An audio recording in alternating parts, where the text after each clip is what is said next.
परमगुरुभ्यो नमः। श्रीमदानन्दतीर्थभगवत्पादाचार्यगुरुभ्यो नमः। योऽन्तःप्रविश्य मम वाचमिमां प्रसुप्तां सञ्जीवयत्यखिलशक्तिधरस्वधाम्ना अन्यांश्च हस्तचरणश्रवणत्वगादीन् प्राणान् नमो भगवते पुरुषाय तुभ्यम्। वसुदेवसुतं देवं कंसचाणूरमर्दनं देवकी परमानन्दं कृष्णं वन्दे जगद्गुरुम्। अभ्रमं भङ्गरहितम् अजडं विमलं सदा आनन्दतीर्थमतुलं भजे तापत्रयापहम्। आपादमौलिपर्यन्तं गुरूणामाकृतिं स्मरेतेन विघ्नाः प्रणश्यन्ति सिद्ध्यन्ति च मनोरथाः।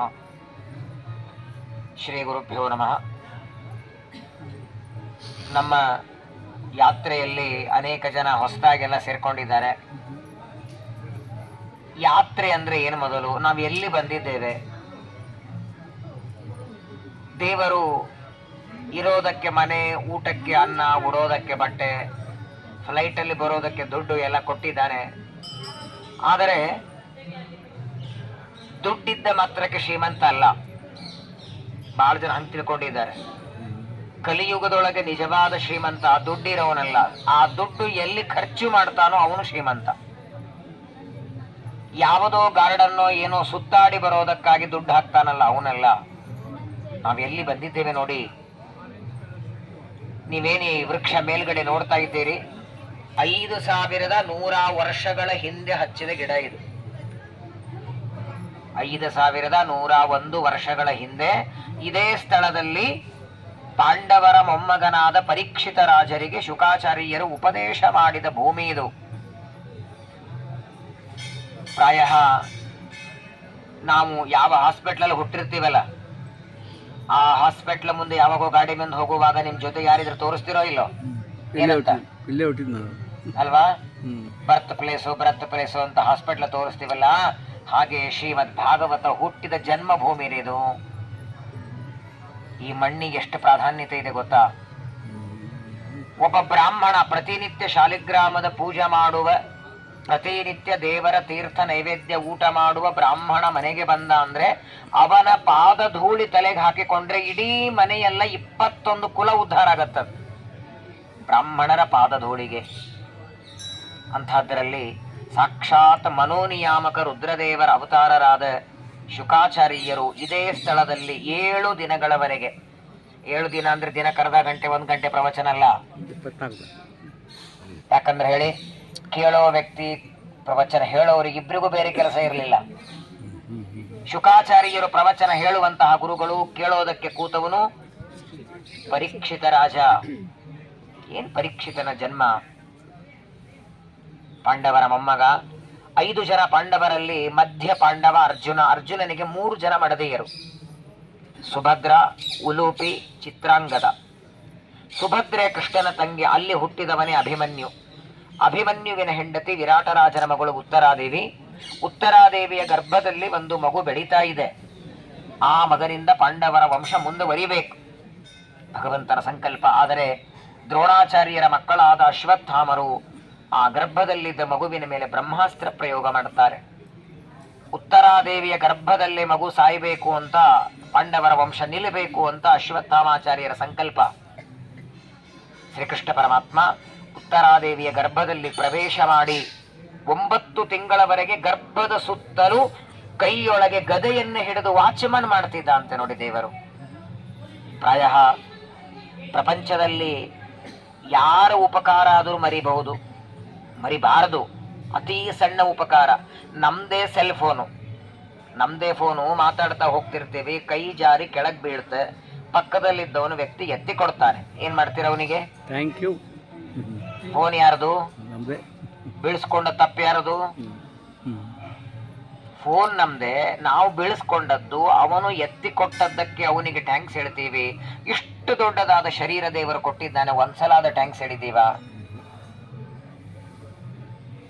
ಕಣ್ಣು ಕೊಟ್ಟಿದ್ದಕ್ಕೂ ಒಂದು ಟ್ಯಾಂಕ್ಸ್ ಹೇಳಿ, ಕಿವಿ ಕೊಟ್ಟಿದ್ದಕ್ಕೊಂದು ಟ್ಯಾಂಕ್ಸ್ ಹೇಳಿ. ಕಿಡ್ನಿ, ಲೀವರು, ಲಂಗ್ಸ್, ಹಾರ್ಟ್ ಎಷ್ಟು ಚೆನ್ನಾಗಿಟ್ಟಿದ್ದಿ ಸ್ವಾಮಿ ನನ್ನನ್ನ.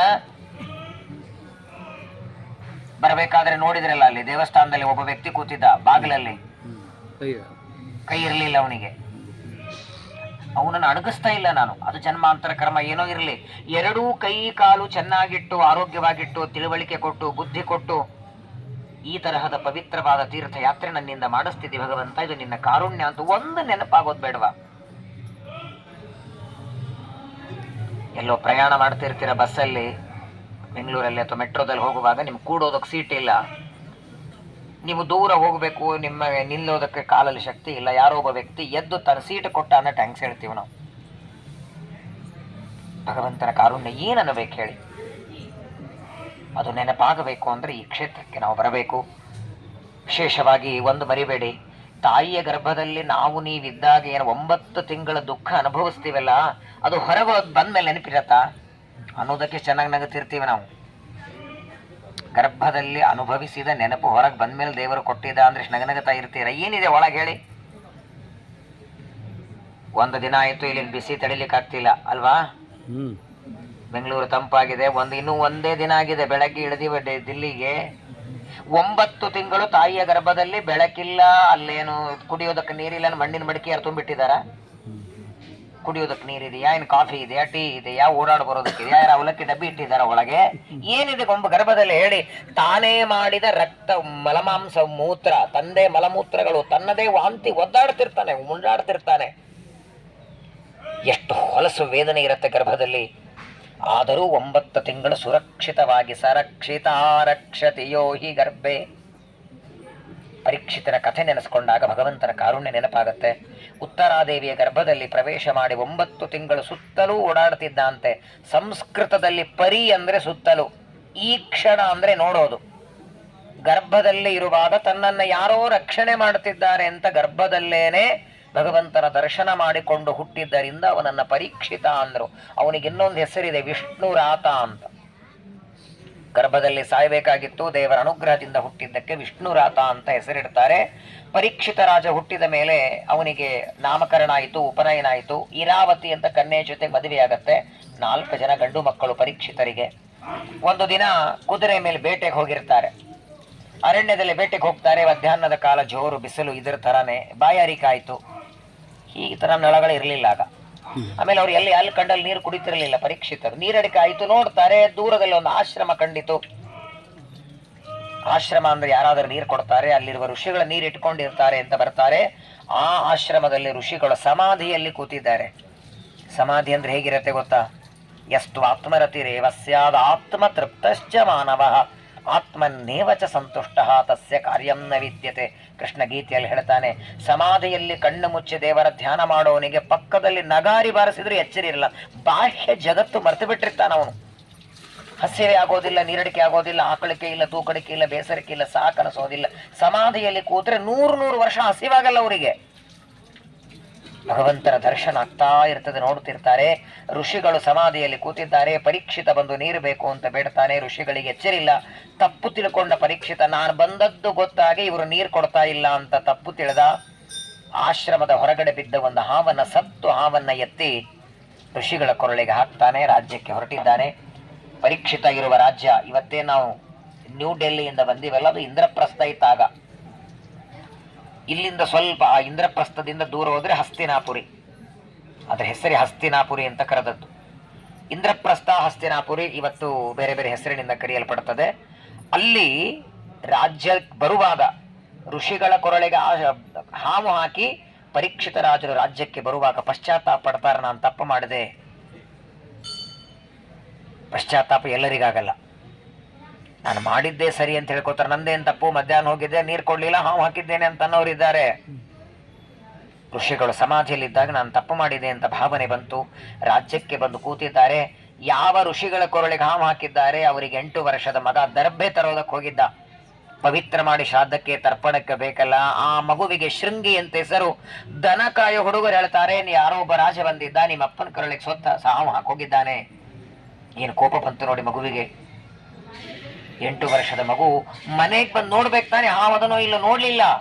ತಾನು ನಿಂತಲ್ಲಿ ಅದೇ ದರ್ಭೆಯಿಂದ ಪವಿತ್ರ ಮಾಡಿ ಹಾಕೊಳ್ತಾನೆ. ಇತೋಲಿಂಗಿತ ಮರ್ಯಾದಂ ತಕ್ಷಕ ಸಪ್ತಮೇಹನಿ ದಕ್ಷತಿ ಸ್ಮ ಕುಲಾಂಗಾರಂ ಚೋದಿತೋ ಮೇ ಪಿತರ್ದ್ರುಹಂ. ಪವಿತ್ರ ಮಾಡಿ ದರ್ಬೆ ಹಾಕೊಂಡು ಹೇಳ್ತಾನೆ, ಶಾಪ ಕೊಡ್ತಾನೆ.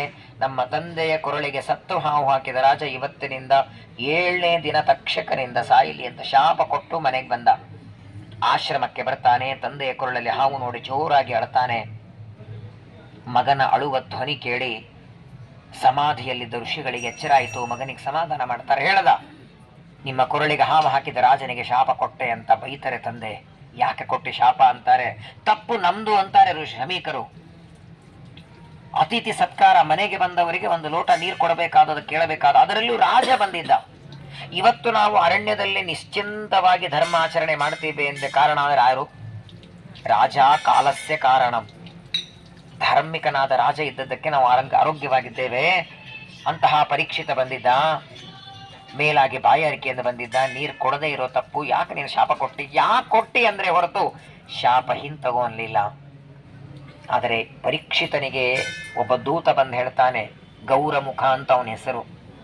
ಶಮೀಕ ಋಷಿಗಳಂತಾರೆ, ಬೇಗ ಹೋಗು, ಶಾಪದ ವಾರ್ತೆ ಆದ್ರೆ ತಿಳಿಸವನಿಗೆ ಅಂತ.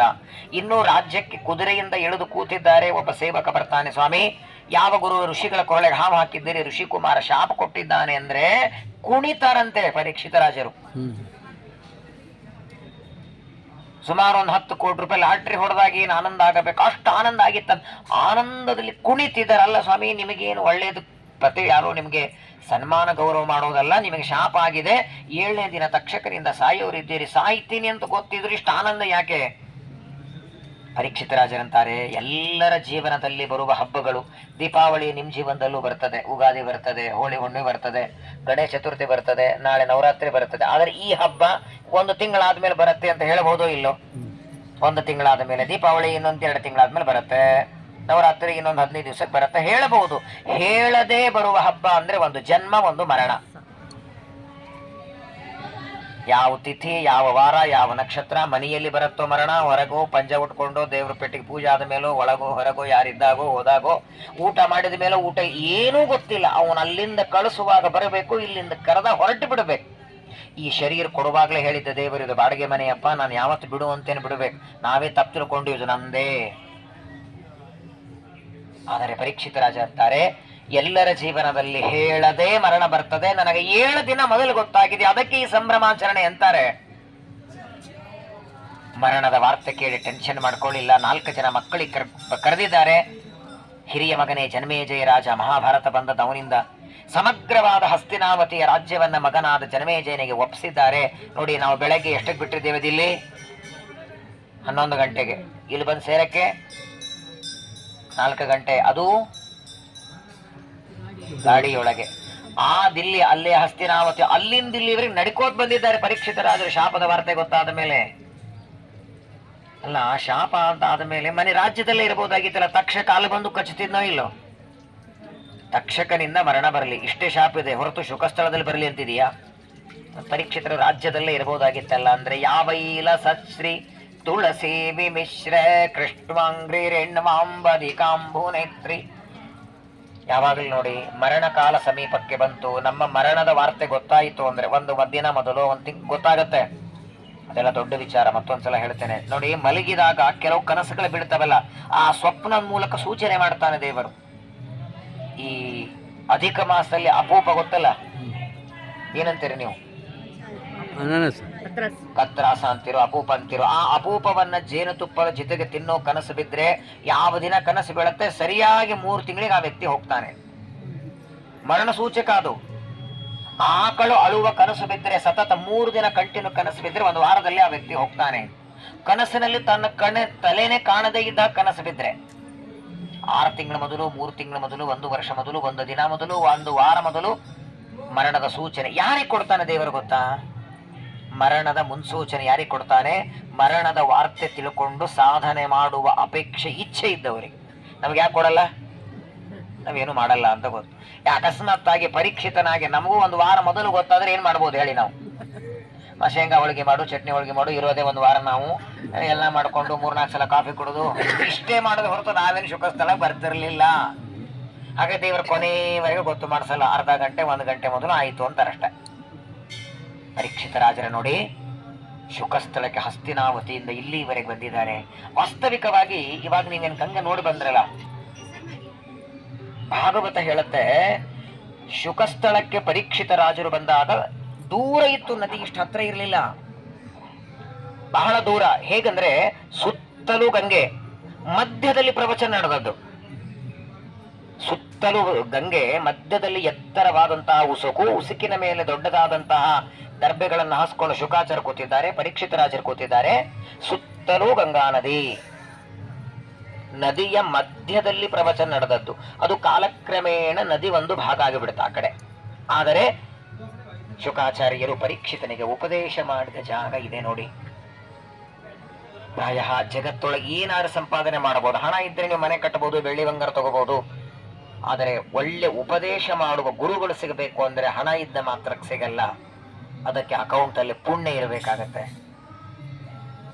7ನೇ ದಿನ ತಕ್ಷಕನಿಂದ ಸಾಯ್ತೇನೆ ಅಂತ ಮರಣದ ವಾರ್ತೆ ಗೊತ್ತಾಗಿ ಪರೀಕ್ಷಿತರು ಹಸ್ತಿನಾವತಿ ಬಿಟ್ಟು ಇಲ್ಲಿ ಬಂದರು. ಇಲ್ಲಿ ಬರುವಾಗ ಶುಕಾಚಾರ್ಯಗೆ ಫೋನ್ ಮಾಡಿಲ್ಲ, ಪತ್ರ ಹಾಕಿಲ್ಲ, ನನಗೆ 7ನೇ ದಿನ ಮರಣ ಇದೆ, ನೀವು ಭಾಗವತ ಹೇಳೋದಕ್ಕೆ ಬನ್ನಿ ಅಂತ ಕರೆದಿಲ್ಲ. ಒಬ್ಬರೇ ಬಂದದ್ದು ಪರೀಕ್ಷಿತರು. ಅವ್ರು ಆಕ್ಚುಲಿ ಬಂದದ್ದು ಇದಕ್ಕೆ, ಗಂಗಾ ನದಿ ದಂಡೆಯಲ್ಲಿ 7 ದಿನ ಕೂತ್ಕೊಳ್ಳೋಣ, ತಕ್ಷಕ ಬಂದು ಇಲ್ಲಿ ಕಚ್ಚಿಲಿ ಗಂಗಾ ನದಿಯಲ್ಲಿ ಸಾಯೋಣ ಅಂತ. ಯಾಕಂದ್ರೆ ಗಂಗೆ ಹುಟ್ಟಿದ್ದು ಎಲ್ಲಿಂದ ಹೇಳಿ? ತತ್ರ ಭಗವತ ಸಾಕ್ಷಾತ್ ಯಜ್ಞಲಿಂಗಸ್ಯ ವಿಷ್ಣೋರ್ ವಿಕ್ರಮತೋ ವಾಮಪಾದಾಂಗುಷ್ಟನಕ ನಿರ್ಭಿನ್ನೋದ್ವಂಡ ಕಟಾಹ ವಿವರೇಣ ಅಂತ ಪ್ರವಿಷ್ಟಾಜಾ ಭಾಷ್ಯ ಜಲಧಾರ. ನಾಳೆ ನೀವೆಲ್ಲ ಬದರಿ ಯಾತ್ರೆ ಬರ್ತಿದ್ದೀರಿ. ನಿಜವಾಗಿಯೂ ಜೀವನದ ಕೊನೆಯ ಸಾಧನೆ ಏನು ಅಂತ ಕೇಳಿದ್ರೆ ಬದರಿ ಯಾತ್ರೆ. ಬದರಿ ಕ್ಷೇತ್ರದ ಮಹಿಮೆ ಅಲ್ಲೇ ಹೇಳುತ್ತೇನೆ. ಬದರಿ ಕ್ಷೇತ್ರದ ಯಾತ್ರೆ ಅಥವಾ ಬದರಿಯಲ್ಲಿ ಮಾಡುವ ತೀರ್ಥ ಶ್ರಾದ್ದ, ನಾಳೆ ಹರಿದ್ವಾರದಲ್ಲಿ ಮಾಡುವ ತೀರ್ಥ ಶ್ರಾದ್ದ. ಮನೆಗೆ ಕಿಟಕಿಗಳು 8 ಬಾಗಿಲು, ಹಾಗಾಗಿ ಪರಮಾತ್ಮನ ಹತ್ರ ಹೋಗೋದಕ್ಕೆ ದ್ವಾರ. ಹಾಗಾಗಿ ಆ ಊರಿನ ಹೆಸರೇ ಹರಿದ್ವಾರ, ಹರಿಯ ಮಂದಿರಕ್ಕೆ ಹೋಗುವ ದ್ವಾರ ಅದು. ಈಗ ಹಿಂಗ ನಿಮ್ಮ ಕೈಯಲ್ಲಿ ಉಗುರಿನಿಂದ ಹಿಂಗ್ ಹಿಂಗ್ ಹಿಂಗ್ ಮಾಡಿದ್ರೆ ಪರಸೆ ಮುರಿಯತ್ತ? ಈ ಭೂಮಿ ಪೃಥ್ವಿ ಎಷ್ಟು ಗಟ್ಟಿದೆ, ಅದರ 10 ಅಲ್ಲ 100 ಪಟ್ಟು ಕಟಾಹ ಬ್ರಹ್ಮಾಂಡದ ಟೇರಸ್ಸು. ಅದು ಪರಮಾತ್ಮನ ಹೆಬ್ಬೆರಳಿನಿಂದ ಒಡೆದು ಹೊರಗಿದ್ದ ನೀರು ಒಳಗೆ ಬಂತು. ಬ್ರಹ್ಮಾಂಡದ ಆಚೆ ಇರುವ ನೀರು ಒಳಗೆ ಬರ್ತದೆ. ಆ ನೀರನ್ನ ಬ್ರಹ್ಮದೇವರು ಪರಮಾತ್ಮನ ಪಾದ ತೊಳಿತಾರೆ. 4 ಭಾಗ ಆಯಿತು: ಸೀತಾ, ಚಕ್ಷು, ಭದ್ರ, ಅಲಕನಂದ. ಅಲಕನಂದ ಬದ್ರಿಯಿಂದ ಹೊರಟು ಅವಳು ಹರಿದ್ವಾರಕ್ಕೆ ಬಂದಾಗ ಗಂಗೆ ಆಗ್ತಾಳೆ. 3 ಕವಲವಾಗಿ ಬರ್ತದೆ. ರುದ್ರಪ್ರಯಾಗದಲ್ಲಿ 1, ಕರ್ಣಪ್ರಯಾಗದಲ್ಲಿ 1, ಮಧ್ಯದಲ್ಲಿ ಮಂದಾಕಿನಿ ಸೇರ್ಕೋತಾಳೆ. ಒಟ್ಟಾರೆ 6 ಪ್ರಯಾಗಗಳಿದೆ. ಷಟ್ ಪ್ರಯಾಗ ಬದ್ರಿಕಾದರಿಂದ ಹರಿದ್ವಾರಕ್ಕೆ ಬರೋವರೆಗೆ. ಅದರ ಒಂದು ಭಾಗ ಈ ಪವಿತ್ರವಾದಂತಹ ಊರಿಗೆ. ವಾಸ್ತವಕ್ಕೆ ಇದನ್ನು ಶುಕ್ರತಲ ಅಂತಾರೆ, ಶುಕಸ್ಥಳ. ಮನೋನಿಯಾಮಕರಾದ ಶುಕಾಚಾರ್ಯರು ಇರುವ ಸ್ಥಳ, ಅವರು ಇದ್ದಂತಹ ಊರಿದು. ಇಲ್ಲಿಗೆ ಬರ್ತಾರೆ ಪರೀಕ್ಷಿತರು. ಪರೀಕ್ಷಿತರು ಬಂದ್ರೆ ಇಡೀ ಜಗತ್ತಿಗೆಲ್ಲ ಗೊತ್ತಾಯ್ತಂತೆ ನಮ್ಮ ರಾಜನಿಗೆ ಶಾಪ ಆಗಿದೆ. ಆಗಿನ ಫೋನು ವಾಟ್ಸಪ್ ಇರಲಿಲ್ಲ. ಒಬ್ಬರ ಮುಖಾಂತರ ಒಬ್ಬರಿಗೆ, ಪರೀಕ್ಷಿತನಿಗೆ 7ನೇ ದಿನ ತಕ್ಷಕರಿಂದ ಮರಣ ಅಂತ ಒಬ್ಬರಿಗೊಬ್ಬರಿಗೆ ಗೊತ್ತಾಗಿ ನಮ್ಮ ರಾಜನಿಗೆ ಶಾಪ ಆಗಿದೆ, ಮಾತಾಡಿಸ್ಕೊಂಡು ಹೋಗೋಣ ಅಂತ ಯಾರ್ಯಾರು ಬಂದಿದ್ದಾರೆ ನೋಡಿ. ಚವನ, ವಸಿಷ್ಠ, ವಿಶ್ವಾಮಿತ್ರ, ಜಮದಗ್ನಿ, ಕಶ್ಯಪ, ಗೌತಮ, ಭರದ್ವಾಜ, ಅಸಿತ, ಲೋಮಶ, ಲಿಸ್ಟ್ ಕೊಡ್ತಾರೆ ಭಾಗವತೊಳಗೆ. ನಮ್ಮ ಮರಣಕಾಲ ಹತ್ರ ಬಂತು ಅಂದ್ರೆ ನಮ್ಮ ಪಕ್ಕದಲ್ಲಿ ಕೂತ್ಕೊಂಡು ಒಂದು ಶ್ಲೋಕ ಭಾಗವತ ಹೇಳೋಬ್ರು ಆಚಾರ ಸಿಗಲ್ಲ. ಆಚಾರ ಸಿಗಲ್ಲ. ಇರೋ ಬಾಂಧವರೆಲ್ಲ ಏನ್ ಮಾಡ್ತಿರ್ತಾರೆ, ಸುತ್ತಲೂ ಕೂತು ಕೇಳ್ಕೊಂಡ್ಬಿಡ್ರಿ, ಹೊರಟಿದ್ದಾರೆ, ಯಾವ ಬ್ಯಾಂಕಲ್ಲಿ ಏನಿದೆ, ಏನ್ ಸಿಗ್ನೇಚರ್ ಮಾಡ್ಕೋಬೇಕು,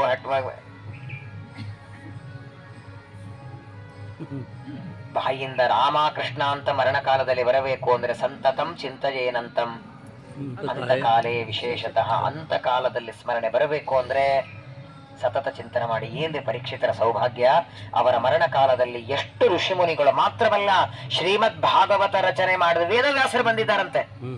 ಅನಂತ ಗುಣ ಪರಿಪೂರ್ಣನಾದ ವೇದದ ನಿಧಿ, ಜಗನ್ನಿಯಾಮಕ, ಸರ್ವೋತ್ತಮ, ಸರ್ವಜ್ಞ, ಯಾವ ಭಗವಂತನ ಪಾದದ ಧೂಳಿಯಿಂದ ಜಗತ್ತು ಪವಿತ್ರವಾಗತ್ತೆ ಅಂತಹ ವ್ಯಾಸರು ಅಲ್ಲಿಗೆ ಬಂದಿದ್ದಾರೆ. ಎಲ್ಲ ಬಂದವರಿಗೆಲ್ಲ ಪರೀಕ್ಷಿತರಂತಾರೆ, ಏನು ಸೌಭಾಗ್ಯ ನಂದು. ಅವ್ರೇನ್ ತಿಳ್ಕೊಂಡಿದ್ರು, ನನಗೆ ಶಾಪ ಆಗಿದೆ ಅಂತ ಇವರೆಲ್ಲ ಮಾತಾಡಿಸೋದಕ್ ಬಂದಿದ್ದಾರೆ ಅಂತ. ಯಾರಿಗೋ ಹುಷಾರಿಲ್ಲ ಅಂದ್ರೆ ಎಷ್ಟು ದಿನ ಇರ್ತೀವಿ? ಅವ್ರು ಹೋಗೋವರೆಗೆ ಅಲ್ಲೇ ಇರ್ತೀವ? ಮಾತಾಡ್ಸ್ಕೊಂಡು ಹೋಗ್ತೀವಿ. 7ನೇ ದಿನ ತಕ್ಷಕರಿಂದ ಸಾಯೋನಿದ್ದಾನೆ, ಮಾತಾಡ್ಸ್ಕೊಂಡು ಹೋಗೋಣ ಅಂತ ಬಂದಿದ್ದಾರೆ ಅಂತ ಪರೀಕ್ಷಿತ ತಿಳ್ಕೊಂಡಿದ್ದ. ಬಂದವರು ಹೇಳ್ತಾರೆ, ಮಾತಾಡ್ಸ್ಕೊಂಡು ಹೋದದಕ್ಕಲ್ಲ, ನಿನಗೆ ತಕ್ಷಕ ಬಂದು ಕಚ್ಚೋವರಿಗೆ ಇಲ್ಲೇ ಕೂಡೋದಕ್ಕೆ ಬಂದಿದ್ದೇನೆ ಅಂತಾರೆ. ಏನ್ ಪ್ರೀತಿ ನೋಡಿ ಪರೀಕ್ಷಿತನ ಮೇಲೆ. ಶುಕ ಎಲ್ಲರೂ ಬಂದು ಕೂತಿದ್ದಾರೆ. ಪರೀಕ್ಷಿತ ಅಂತ, ನನಗಂತೂ 7 ದಿನ ಇದೆ, ಏನಾದರೂ ಉಪದೇಶ ಮಾಡಿ ಅಂದ್ರೆ, ನಿನಗೆ ಉಪದೇಶ ನಾನು ಮಾಡಲ್ಲ, ಅಲ್ಲಿ ನೋಡು ನಿನ್ ಗುರುಗಳು ಬರ್ತಿದ್ದಾರೆ. ತತ್ರ ಅಭವದ್ ಭಗವಾನ್ ವ್ಯಾಸಪುತ್ರ ಯದೃಚ್ಛಯಾದಾಂ ಅಟಮಾನೋನಪೇಕ್ಷ ಬರ್ತಿದ್ದಾರೆ ಶುಕಾಚಾರ್ಯರು. 16 ವರ್ಷದ ತರುಣ ನೋಡಿ. ಪರೀಕ್ಷಿತ ರಾಜ ಗರ್ಭದಲ್ಲಿದ್ದಾಗ ಅವನನ್ನ ಸಾಯಿಸಬೇಕು ಅಂತ ಬ್ರಹ್ಮಾಸ್ತ್ರ ಬಿಟ್ಟದ್ದು ಯಾರು? ಯಾರ ಅವತಾರ? ಉಪದೇಶ ಮಾಡಿದ ಶುಕಾಚಾರ್ಯ ಯಾರ ಅವತಾರ? ಅಂದ್ರೆ ಅವರೇ ಈಗ ತಾವೇ ಗಾಡಿಯಿಂದ ಗುದ್ದದು, ತಾವೇ ಹಾಸ್ಪಿಟ್ಲಿಗೆ ಅಡ್ಮಿಟ್ ಮಾಡೋದು. ಕೊಲ್ಲೋದಕ್ಕೆ ನಿಂತವರು ರುದ್ರದೇವರೇ ಅಶ್ವತ್ಥಾಮರಾಗಿ. ಭಾಗವತ ಹೇಳಿ ಉದ್ಧಾರ ಮಾಡಿದವರು ಇದೇ ದೇವರ ಸಂಕಲ್ಪ. ಅಶ್ವತ್ಥಾಮ ರೂಪದಲ್ಲಿ ಪಾಂಡವರ ವಂಶನ ಮಾಡು, ನಿರ್ವಂಶ ಮಾಡು ಅಂತ ಬುದ್ಧಿ ಕೊಟ್ಟ ಅವರೇ ಶುಕಾಚಾರ್ಯರಾಗಿ ಭಾಗವತವನ್ನ ಉಪದೇಶ ಮಾಡ್ತಾರೆ. ಹಾಗಾಗೇನೆ ಈ ಸ್ಥಳದಲ್ಲಿ ಶುಕಾಚಾರ್ಯ ಭಾಗವತ ಹೇಳಿದ್ದರಿಂದ ಈ ವೃಕ್ಷದಲ್ಲಿ ಶುಕಾಚಾರ್ಯರ ಸನ್ನಿಧಾನ ಇದೆ. ಶುಕಾಚಾರ್ಯರ ಯತಿಗಳು, ಸನ್ಯಾಸಿಗಳು, ಶುಕಾಚಾರ್ಯರು ಅವರಿಗೆ ಇಲ್ಲಿನ ವಸ್ತ್ರ ಉಡಿಸ್ತಾರೆ ನೋಡಿ, ಸ್ತೋತ್ರ ಉಡಿಸ್ತಾರೆ. ವಾಸ್ತವಿಕವಾಗಿ ಇಲ್ಲಿ ಬಂದಾಗ ಇಲ್ಲಿ ಪದ್ಧತಿ ಇದೆ. ಇಲ್ಲಿ ಬಂದಾಗ ಒಂದು ವಸ್ತ್ರವನ್ನ ಉಡಿಸಬೇಕು, ವಸ್ತ್ರ ಜನಿವಾರ. ಯಾಕಂದ್ರೆ ಈ ಸ್ಥಳದಲ್ಲಿ ಶುಕಾಚಾರ್ಯರಿದ್ದಾರೆ. ಇಲ್ಲೂ ಇದೆ, ನೈಮಿಷಾರಣ್ಯದಲ್ಲಿಯೂ ಕೂಡ ಸೂತಾಚಾರ್ಯರು ಇರುವ ಸ್ಥಳ ಅಂತ ಹೇಳಿ ಆ ವೃಕ್ಷಕ್ಕೆ ವಸ್ತ್ರಗಳನ್ನ ಉಡಿಸುವಂತಹ ಪದ್ಧತಿ. ಹಾಗಾಗಿ ಶುಕಾಚಾರ್ಯರು 7 ದಿನಗಳವರೆಗೆ ಹಸಿವೆ ಇಲ್ಲ, ನೀರಡಿಕೆ ಇಲ್ಲ, ಆಕಳಿಕೆ ಬೇಸರಿಕೆ ಇಲ್ಲ, ಹಗಲು ರಾತ್ರಿ ಇಲ್ಲದೆ ಇದೇ ಸ್ಥಳದಲ್ಲಿ ಕೂತ್ಕೊಂಡು ಭಾಗವತ ಮಾಡಿದ ಪ್ರವಚನ ಮಾಡಿದ ಸ್ಥಳ. ಅಲ್ಲಿಗೆ ನಾವು ಬಂದಿದ್ದೇವೆಂದ್ರೆ ಅದು ಎಷ್ಟು ಅಂತ ಊಹೆ ಮಾಡಲಿಕ್ಕೆ ಸಾಧ್ಯ ಇಲ್ಲ. ಆದರೆ ನಮ್ಮ ಪುಣ್ಯ ಒಂದು ಕಡೆಗೆ, ಎಲ್ಲದಕ್ಕಿಂತ ದೊಡ್ಡದು ದೇವರ ಸಂಕಲ್ಪ, ದೇವರ ಅನುಗ್ರಹ. ನಾವಿಲ್ಲಿ ಬರಬೇಕು ಅಂತ ದೇವರ ಅನುಗ್ರಹ ಇದೆ ಎಂದು ಬಂದಿದ್ದೀವಿ. ಅವನ ಇಚ್ಛೆ ಇರ್ಲಿಲ್ಲ ಅನ್ಕೊಳ್ಳಿ, ಇಲ್ಲೆಲ್ಲ ಏರ್ಪೋರ್ಟಿಗೆ ಬರ್ಲಿಕ್ಕಾಗಲ್ಲ ನೀವು. ತೇನ ವಿನಾ ತೃಣಮಪಿ ನ ಚಲತಿ. ಎಷ್ಟು ಭಯಾನಕ, ಎಷ್ಟು ಜೋರಾಗಿ ಮಳೆ ಆಗ್ತಿದೆ. ನಿಮ್ಗೆ ಗೊತ್ತಿದೆ, ನಿಮ್ಗೆಲ್ಲ ಒಂದು 8-10 ದಿನಗಳವರೆ ಹಿಂದೆ ನೀವೆಲ್ಲ ಹೆಂಗ್ ಫೋನ್ ಮಾಡ್ತಿದ್ರಿ, ಕ್ಯಾನ್ಸಲ್ ಮಾಡೋದಾ, ಹೋಗೋದಾ, ಹಾಗೆ ಹೀಗೆ ಅಂತ. ಇವಾಗ ನೋಡಿ ಇಲ್ಲಿವರೆಗೆ ಬಂದಿದ್ದೇವೆ, ನಾಳೆ ಹರಿದ್ವಾರಕ್ಕೂ ಹೋಗ್ತೇವೆ, ನಾಡಿದ್ದು ಯಾರು ನಮ್ಮ ಜೊತೆಗಿದ್ದವರು? ಭಗವಂತ. ನಮ್ಮ ಮನೆ ಮುಂದೆ ಒಬ್ಬ ವಾಚ್ಮನೆಗಿಟ್ರೆ ಅವನಿಗೆ ಊರೋದಕ್ಕೆ ಬಟ್ಟೆ ಕೊಡಬೇಕು, ಇರೋದಕ್ಕೆ ಜಾಗ ಕೊಡಬೇಕು, 2 ತೂಟಕ್ಕೆ ಹಾಕ್ಬೇಕು. ಅಷ್ಟಾಗಿ ಎಷ್ಟೊತ್ತು ಮಾಡ್ತೇವೆ ವಾಚ್ಮನ್ ಡ್ಯೂಟಿ? 8,000 ಸಂಬಳ ಕೊಡಬೇಕು. ಇವನು 24 ಗಂಟೆ ಒಳಗಿದ್ರೆ ಆ ವಾಚ್ಮನ್ ಮಾಡ್ತಾನೆ. ಸಂತಂ ಸಮೀಪೆ ರಮಣಂ ರತಿಪ್ರದಂ. ಹಿಂದೆ ಮುಂದೆ ಎಡಬಲಗಳಲ್ಲಿ ನಿಂತು ನಮ್ಮ ಎಲ್ಲ ತರಹದ ಆಪತ್ತನ್ನು ದೂರ ಮಾಡಿ ಎಷ್ಟು ನಮ್ಮನ್ನು ಸುಖವಾಗಿ ಸುಗಮವಾಗಿ, ನಾನು ಈಗ ಹೇಳ್ತೇನೆ, ಬದರಿ ಯಾತ್ರೆ ಮುಗಿಸ್ಕೊಂಡು ಮತ್ತೆ ನಿಮ್ಮ ಬೆಂಗಳೂರಿಗೆ ನಿಮ್ಮ ಮನೆಗೆ ಹೋಗೋವರೆಗೂ ಎಳ್ಳಷ್ಟು ನಿಮಗೆ ತೊಂದರೆ ಬರದೇ ಇರೋ ಹಾಗೆ ರಕ್ಷಣೆ ದೇವರು ಮಾಡ್ತಾನೆ. ಬೇಕಾದ್ರೆ ನೀವು ಮನೆಗೆ ಹೋದ್ಮೇಲೆ ನನ್ನ ನಂಬರ್ ತಗೊಂಡು ಫೋನ್ ಮಾಡಿ, ಆಚಾರ್ಯ ನೀವು ಹೇಳಿದ್ರಲ್ಲ ಹಂಗಾಯ್ತು ಅಂತ ಹೇಳಿ. ಒಂದು ಎಲೆ ಕೆಳಗೆ ಬಿದ್ದರೆ ಅದನ್ನು ಇಲ್ಲಿಂದ ಇಲ್ಲಿ ಎತ್ತಿಡೋದಕ್ಕೆ ಎಷ್ಟು ಸುಲಭವಾಗಿ ಇಡಬಹುದಲ್ಲ, ಅಷ್ಟು ನಮ್ಮನ್ನು ಸುಖವಾಗಿ ಮನೆಗೆ ಸೇರಿಸ್ತಾನೆ. ಸಹಾಯಾತಿ ಪುರೋಯಾತಿ ಪುರ ಪ್ರೇರಯತೆ ಹರಿಹಿ. ಎಡಬಲಗಳಲ್ಲಿ ಹಿಂದೆ ಮುಂದೆ ನಿಂತು ರಕ್ಷಣೆ ಮಾಡುವಂತಹ ಪರಮಾತ್ಮ, ಅಂತಹ ಭಗವಂತರ ಮಹಿಮೆಯನ್ನ ಹಗಲೂ ರಾತ್ರಿ ವರ್ಣನೆ ಮಾಡ್ತಾರೆ. ಇಲ್ಲಿ ಶುಕಾಚಾರ್ಯ ಭಾಗವತ್ ಹೇಳುವ ಒಂದು ದಿವಸ ಕೇಳಿದ್ರಂತೆ, ಅಲ್ಲ ಪರೀಕ್ಷಿತ, 24 ಗಂಟೆ ಭಾಗವತ್ ಕೇಳ್ತಿದ್ದಿ, ಕಾಲು ನೋವನ್ಲಿಲ್ಲ, ಕೈ ನೋವನ್ಲಿಲ್ಲ, ಸ್ವಲ್ಪ ಓಡಾಡಿ ಬರ್ತೇನೆ ಅನ್ಲಿಲ್ಲ, ಏನೋ ಒಂದು ಸ್ವಲ್ಪ ಟೀ ಕಾಫಿ ಕುಡಿದು ಬರ್ತೇನೆ ಅನ್ಲಿಲ್ಲ. ಯಾವತ್ತು ಶಾಪದ ವಾರ್ತೆ ಕೇಳಿ ಬಂದು ಕೂತವನು ಒಂದು ಕ್ಷಣನೂ ಎದ್ದು ಹೋಗಲಿಲ್ಲಲ್ಲ, ಹಸಿವೆ ಆಗ್ಲಿಲ್ಲ ನಿನಗೆ ಅಂತ ಕೇಳಿದ್ರ ಏನಂತಾನೆ ಪರೀಕ್ಷಿತ ನೋಡಿ. ನೈಷಾತಿ ದುಸ್ಸಹ ಕ್ಷುನ್ಮಾಂ ತ್ಯಕ್ತೋದಮಪಿ ಬಾಧತೆ ಪಿಬಂತಂ ತ್ವನ್ಮುಖಾಂಬೋಜಾತ್ ಸೃತಂ ಹರಿಕಥಾಮೃತಂ. ಈ ಅನ್ನ ಸಾರು ಪಲ್ಯ ಚಟ್ನಿ ತಿಂದವರಿಗೆ ಪದೇ ಪದೇ ಹಸಿವೆ ಆಗತ್ತೆ. ಸ್ವಾಮಿ, ಪರಮಾತ್ಮನ ಕಥೆ ಎಂಬ ಅಮೃತವನ್ನು ನನಗೆ ಕುಡಿಸ್ತಾ ಇದ್ದೀರಿ, ಹಸಿವೆ ನೀರಡಿಕೆ ಇಲ್ಲ ಅಂತಾನೆ. 7 ದಿನ ಮೊದಲು ಗೊತ್ತಾಗಿದ್ದೆ, ಅಕಸ್ಮಾತ್ತಾಗಿ 7 ತಿಂಗಳು ಮೊದಲು ಗೊತ್ತಾದ್ರೂ ನಾನು ಇಲ್ಲೇ ಬರ್ತಿದ್ದೆ ಅಂದ. ಶಾಪದ ವಾರ್ತೆ. ಹಾಗಾದರೆ ಪರೀಕ್ಷಿತನಿಗೆ 7ನೇ ದಿನ ತಕ್ಷಕನಿಂದ ಸಾಯಿಲಿ ಅಂತ ಶಾಪ ಇದ್ದದ್ದಕ್ಕೆ ಅವರು ಇಲ್ಲಿ ಬಂದು ಭಾಗವತ ಕೇಳಿದ್ರು. ನಾವೆಲ್ಲರೂ ನಮ್ಮ ಮನೆಯಲ್ಲಿ ಹೇಳಿಸಿರಿ ಎಷ್ಟು ದಿನ ಹೇಳಿಸ್ತೀವಿ? ಯಾಕೆ ನಮಗೆ ಶಾಪ ಕೊಟ್ಟಿದಾರ? ನಾವ್ ಯಾರ ಕೊಳಗೆ ಹಾವಿ ಅಂದ್ರೆ ಹೂವಿ ಹಾರ ಹಾಕಿಲ್ಲ, ಏನು ಹಾವಿಲಿಂದ ಹಾಕೋಣ?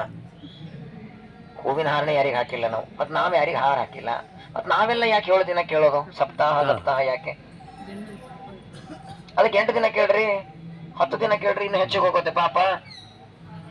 ಪದ್ಮಪುರಾಣ, ಸ್ಕಂದ ಪುರಾಣ, ಬ್ರಹ್ಮಾಂಡ ಪುರಾಣ, ಯಾವ ಪುರಾಣಕ್ಕೂ 7 ದಿನ ಅಂತ ಲಿಮಿಟ್ ಇಲ್ಲ. 7 ದಿನ ಅನ್ನೋದು ಯಾಕೆ ಅಂದ್ರೆ ನೋಡಿ, ಅವತ್ತು ಪರೀಕ್ಷಿತನಿಗೆ ಶಾಪ ಕೊಡುವಾಗ ಏನ್ ಹೇಳಿದ್ರೆ ಅದೆಲ್ಲ ನಮ್ಮನ್ನು ಸೇರಿಸಿಬಿಟ್ಟೆ ಕೊಟ್ಟಿದ್ದು ಶಾಪ.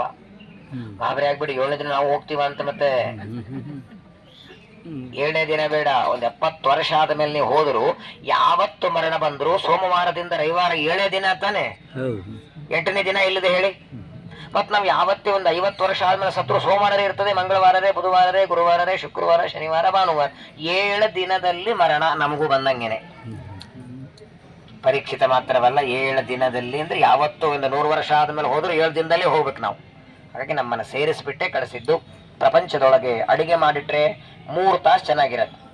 ಬೆಂಗಳೂರು ತಂಪಿದ್ದರಿಂದ ಸಾಯಂಕಾಲವರೆಗೆ. ಇದು ಇಲ್ಲಿ ಮಾಡಿಟ್ಟು ನೋಡಿ, ಈ ಬಿಸಿಲಿಗೆ 3 ತಾಸಿಗೆ ವಾಸನೆ ಬರ್ತದೆ ಹಳಿಸಿ.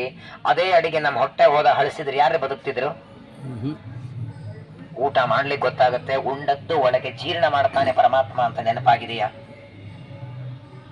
ಒಂದ್ ದಿನ ಬೇಡ, ಒಂದು ಹೊತ್ತು ಊಟ ಮಾಡಿದ್ದನ್ನ ಜೀರ್ಣ ಮಾಡ್ಲಿಕ್ಕೆ ನನಗಾಗಲ್ಲ, ನಾನು ರೆಸ್ಟ್ ಮಾಡ್ತೇನೆ ಅಂತ ದೇವರಂದ್ರೆ, ಒಂದು ಹೊತ್ತಿನ ಅನ್ನ ನಾನು ಜೀರ್ಣ ಮಾಡಲ್ಲ, ನೀನೇ ಏನ್ ಬೇಕೋ ಮಾಡ್ಕೋ ಅಂತ ದೇವರಂದ್ರೆ. ಫೋಟೋ ಗೋಡೆ ಮೇಲೆ ಹಾರ, ಎದುರುಗಡೆ ಉದ್ದಿನ ಕಡ್ಡಿ. ಎಷ್ಟು ದೇವರ ಕಾರುಣ್ಯ ನೋಡಿ. ಒಬ್ಬ ವ್ಯಕ್ತಿಗೆ 3 ದಿನ ಮಲಮೂತ್ರ ಆಗ್ಲಿಲ್ಲ ಅಂತ, ಏನ್ ತಿಂದ್ರು ಆಗ್ಲಿಲ್ಲ, ಆದ್ರೆ ಇನ್ಕಮಿಂಗ್ ಇತ್ತು, ಔಟ್ ಗೋಯಿಂಗ್ ಇರ್ಲಿಲ್ಲ. ಯಾರೋ ಹೇಳಿದ್ರು ಬಾಳೆಹಣ್ಣು ತಿಂದ ನೀರು ಕುಡಿ ಸಂಡಾಸ ಆಗತ್ತೆ, ಮೋಷನ್ ಆಗತ್ತೆ, ಅದು ಮಾಡದ.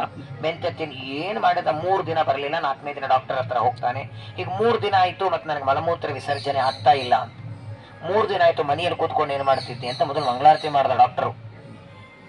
ಮಂಗಳಾರತಿ ಮಾಡಿ ಅವನಿಗೆ ಔಷಧ ಟ್ರೀಟ್ಮೆಂಟ್ ಮಾಡ್ದ. ಅವ್ನು 3 ದಿನ ಇಟ್ಕೊಂಡು ಹಾಸ್ಪಿಟ್ಲಲ್ಲಿ, 3 ದಿನ ಹಾಸ್ಪಿಟ್ಲಲ್ಲಿ ಇಟ್ಕೊಂಡು ಅವನಿಗೆ ಚೆನ್ನಾಗಿ ಔಷಧ ಕೊಟ್ಟು ಅವನಿಗೆ ಮಲಮೂತ್ರ ಆಗುವಂತೆ ಮಾಡಿ ಬರುವಾಗ ಕೈಗೆ ಕೊಟ್ಟ ಹಸ್ತೋದಕ್ ಚೀಟಿ, 3 ಲಕ್ಷ ರೂಪಾಯಿ ಬಿಲ್ಲು. ಆ ವ್ಯಕ್ತಿ ದುಡ್ಡು ಕೊಟ್ಟು ಬರುವಾಗ ನಗುತ್ತಿದ್ದ, ನಗನಗುತ್ತಾ ಹೊರಗೆ ಬರ್ತಿದ್ದ. ಡಾಕ್ಟರ್ ಅಂದ್ರು, ಏನ್ ಮೆಂಟ್ಲಾದೇನಪ್ಪ, ಯಾಕೆ ಜೋರ್ ನಗುತ್ತಿದ್ದೆ ಅಂತ. ಆಗ ಆ ವ್ಯಕ್ತಿ ಅಂತಾನೆ, ನಾನು ಹುಟ್ಟಿಯ 48 ವರ್ಷ ಆಯ್ತು, 48 ವರ್ಷ ಪ್ರತಿನಿತ್ಯ 3 ಸಲ ಮಲಮೂತ್ರ ವಿಸರ್ಜನೆ ದುಡ್ಡಿಲ್ದೆ ದೇವರು ಮಾಡಿಸ್ತಿದ್ದ. 3 ದಿನದಲ್ಲಿ 3 ಲಕ್ಷ ರೂಪಾಯಿ ಮಾಡಿದ್ರಲ್ಲ, ಅವನು ಬಿಲ್ ಮಾಡಿದ್ರೆ 1 ರೂಪಾಯಿ ಬಿಲ್ ಮಾಡಿದ್ರೆ ಸಾಕವನು. ಕಿಡ್ನಿಗೆ 1, ಲಿವರಿಗೆ 1, ಲಂಗ್ಸಿಗೆ 1, ಹಾರ್ಟಿಗೆ 1, 72,000 ನಾಡಿಗಳಿಗೆ ಒಂದೊಂದು ನಾಡಿಗೆ 1 ರೂಪಾಯಿ ಕೊಡುವಂತ ದೇವರು ಬಿಲ್ ಮಾಡಿದ್ರೆ ಬೆಳಗ್ಗೆ ಎದ್ದುಕೊಳ್ಳಿ 72,000 ರೂಪಾಯಿ ಇಡಬೇಕು ನೀವು ದೇವರ ಮುಂದೆ.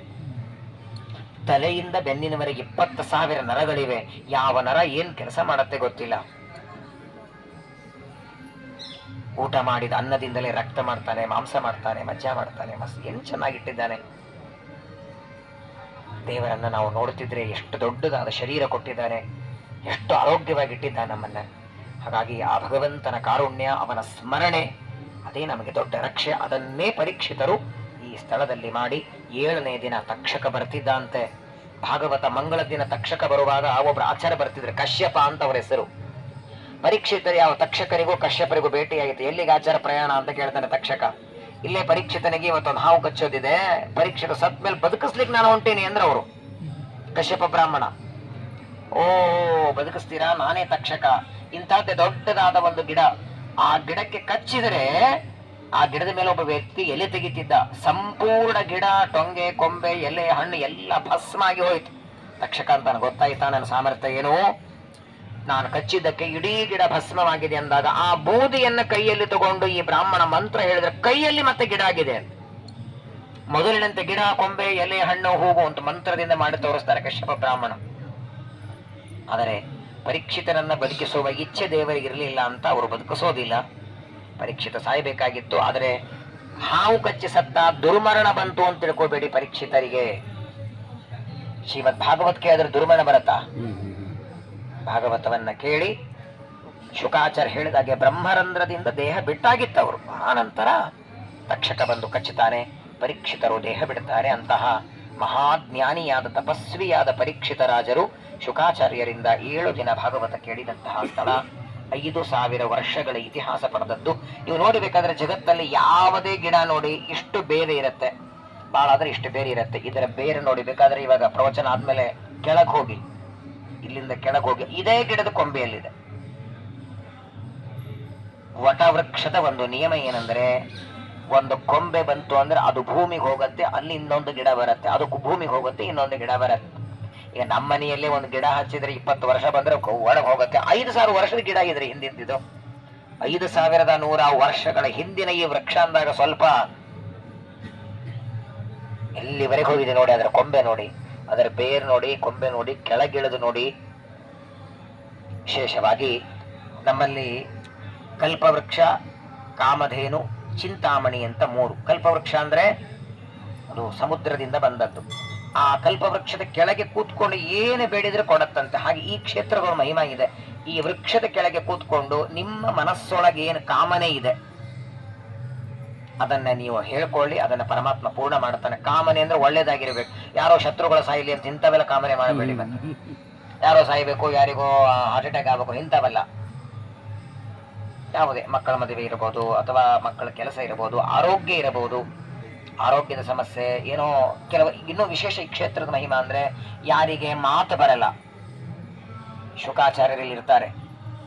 ಪ್ರಾಯ ನೀವೆಲ್ಲೇ ನೋಡಿ ಗಿಳಿಗಳು ಬಹಳ ಜನರ ನೋಡಿ ಹೆದರ್ತಾರೆ. ಈ ಕ್ಷೇತ್ರದಲ್ಲಿ ಈ ಗಿಡದೊಳಗೆ ಕಾಡಿಸ್ತಿಲ್ಲ, ಈ ಗಿಡದೊಳಗೆ ಯಾವಾಗಲೂ ಶುಕಾಚಾರ ಸನ್ನಿಧಾನ. ಹಾಗಾಗಿ ಯಾರಿಗೆ ಮಾತು ಬರೋದಿಲ್ಲ, ಮರಿವಿಕೆ ಇರ್ತದೆ, ತಿಳುವಳಿಕೆ ಇಲ್ಲ, ಓದೋದಕ್ಕೆ ಈ ಕೆಲವರಿಗೆ ನಿಮ್ಗೆ ಗೊತ್ತಿರಬಹುದು, ಪುಸ್ತಕ ತೆಗೆದ್ರೆ ಕೆಲವರು ನಿದ್ದೆ ಬರ್ತಿರ್ತದೆ. ರಾತ್ರಿ ಎಷ್ಟೊತ್ತಿಗೆ ಮಲಗುತ್ತೆ ಅಂತ ಒಬ್ರು ಗುರುಗಳು ಒಬ್ರು ಶಿಷ್ಯನಿಗೆ ಕೇಳಿದಾರೆ ಅಂತ.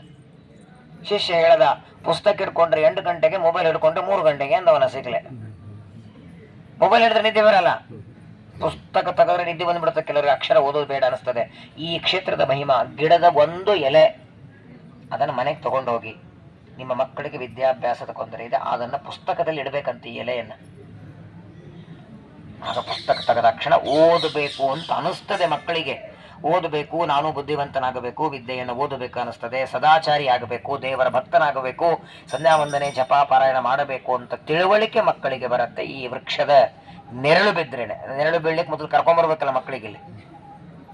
ಹಾಗಾಗಿ ಈ ವೃಕ್ಷದ ಕೆಳಗೆ ಇದ್ದು ಪಾರಾಯಣ ಮನೋಕಾಮನ ಪೂರ್ಣ ಮಾಡುವಂತಹ ವೃಕ್ಷ. ಅಂತಹ ಈ ವೃಕ್ಷದ ಕೆಳಗೆ ನಮ್ಮ ಪುಣ್ಯ, ನಮ್ಮ ಪಿತೃಗಳ ಪುಣ್ಯ ಎಲ್ಲದಕ್ಕಿಂತ ದೊಡ್ಡದು. ಪರಮಾತ್ಮ, ವಾಯುದೇವರು, ಲಕ್ಷ್ಮೀ, ಬ್ರಹ್ಮದೇವರು, ದೇವತೆಗಳು, ತತ್ವಾಭಿಮಾನಿಗಳು, ಪದ್ಮನಾಭ ತೀರ್ಥರನ್ನು ಆರಂಭ ಮಾಡಿ ಎಲ್ಲ ಯತಿಗಳು, ಗುರುಗಳು, ದಾಸರು, ಪುರಂದರದಾಸರು, ವಿಜಯದಾಸರು, ಗೋಪಾಲದಾಸರು ಇವರೆಲ್ಲರ ಅನುಗ್ರಹ ಆಶೀರ್ವಾದದಿಂದ ನಾವು ಬಂದಿದ್ದೇವಷ್ಟೇ.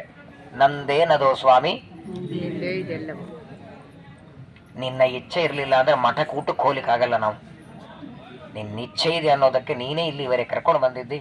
ಇಲ್ಲಿವರೆಗೆ ಕರ್ಕೊಂಡು ಬಂದಿದ್ದಿ, ನಾಳೆ ಹರಿದ್ವಾರಕ್ಕೂ ನೀನೇ ಕರ್ಕೊಂಡು ಹೋಗ್ತಿ, ಬದರಿಗೂ ನೀನೇ ಕರ್ಕೊಂಡು ಹೋಗ್ತಿ, ಮತ್ತೆ ನಮ್ಮನ್ನು ಒಯ್ದು ನಮ್ಮ ಸ್ಥಾನಕ್ಕೆ ತಲುಪುವಾಗ ನೀನೇ ಮಾಡ್ತಿ. ಅಂತಹ ನಿನ್ನ ಕಾರುಣ್ಯ ನಮ್ಮ ಮೇಲೆ ಸದಾಕಾಲ ಇರಲಿ ಅಂತ ನಾವೆಲ್ಲರೂ ಭಕ್ತಿಯಿಂದ ಪರಮಾತ್ಮನನ್ನ ಪ್ರಾರ್ಥನೆ ಮಾಡ್ತಾ, ಶುಕಾಚಾರ್ಯರನ್ನ ನಾವೆಲ್ಲರೂ ವಿಶೇಷವಾಗಿ ಈ ಸ್ಥಳದಲ್ಲಿ ಪ್ರಾರ್ಥನೆ ಮಾಡೋಣ. ಅವತ್ತು ನಾವಿದ್ದೀವೋ ಇಲ್ಲೋ ಗೊತ್ತಿಲ್ಲ, ಪರೀಕ್ಷಿತನಿಗೆ ಭಾಗವತ್ ಹೇಳುವಾಗ ನಾವು ಬಂದಿದ್ರೆ ಇವಾಗ ಯಾಕೆ ಬರ್ತಿದ್ರೆ ಆಮೇಲೆ ಮತ್ತೆ ಶುಕಾಚಾರ್ಯರಂತ ಜ್ಞಾನಿಗಳಿಂದ ಭಾಗವತ್ ಕೇಳಿದ್ಮೇಲೆ ಮತ್ತೆ ಯಾಕೆ ಬರಬೇಕು?